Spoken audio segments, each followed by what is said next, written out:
રાજ્યમાં ભેળસેળ અને અખાદ્ય પદાર્થનો જથ્થો ઝડપવાનો સિલસિલો યથાવત છે. તે રાજકોટમાં આરોગ્ય વિભાગની તપાસમાં લેબલિંગ નહીં કરેલો પનીરનો જથ્થો આરોગ્ય વિભાગ દ્વારા કબજે કરાયો છે. રાજકોટના ભક્તિનગર રાજેન્દ્ર ડેરીના ગોડાઉનમાં આરોગ્ય વિભાગે તપાસ કરાતા પનીરનો 30 કિલો જથ્થો લેબલિંગ કર્યા વિના રાખેલો મળી આવતા જપ્ત કરવામાં આવ્યો હતો.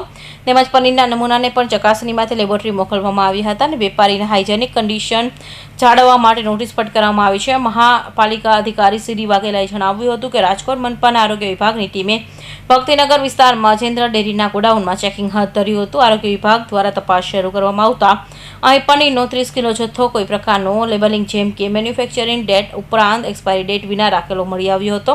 જેને પગલે હાલ તમામ જથ્થો કબજે લઈ તેના નમૂના ચકાસણી માટે લેબોરેટરીમાં મોકલી આપવામાં આવ્યા છે. જેનો રિપોર્ટ આવ્યા બાદ પણ કોઈપણ પ્રકારની ભેળસેળ હોવાનું ખુલશે તો નિયમ મુજબ કાર્યવાહી કરવામાં આવશે. તો અત્યારે આપણે સેમ્પલિંગ એવું કર્યા પછી ખબર પડે અત્યારે પ્રાથમિક તો એમણે જે લેબલિંગ કરવું જોઈએ એ લેબલિંગ કરેલું નથી. એ લેબલિંગ કરેલ નથી તેને લઈને કોઈ દંડ ફટકારવામાં આવશે. લેબલિંગને એને સૂચના આપવામાં આવશે અને હાઇજેનિક કન્ડિશનની જાળવણીની તેમજ લેબલિંગ બાબતની નોટિસ આપવામાં આવશે. તો નિયમ મુજબની કાર્યવાહી આગળની કાર્યવાહી કરવામાં આવશે.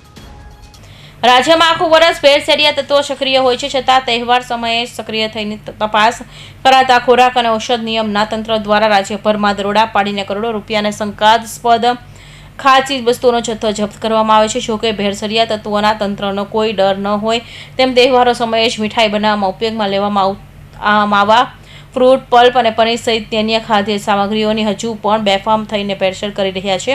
તેને કારણે નાગરિકોને રોગચાળાનો ભોગ બનાવવાનો વારો આવે છે. ત્યારે રાજકોટમાં આરોગ્ય વિભાગ યોગ્ય લેબલિંગ નહીં હોવાને કારણે 30 કિલો પનીર કબજે લીધું છે અને વેપારીને યોગ્ય લેબલિંગ કરવા તેમજ હાઇજેનિક કન્ડિશન જાળવવા નોટિસ ફટકારી છે. કૌશિક પટેલનો report, Hind TV news, Rajkot.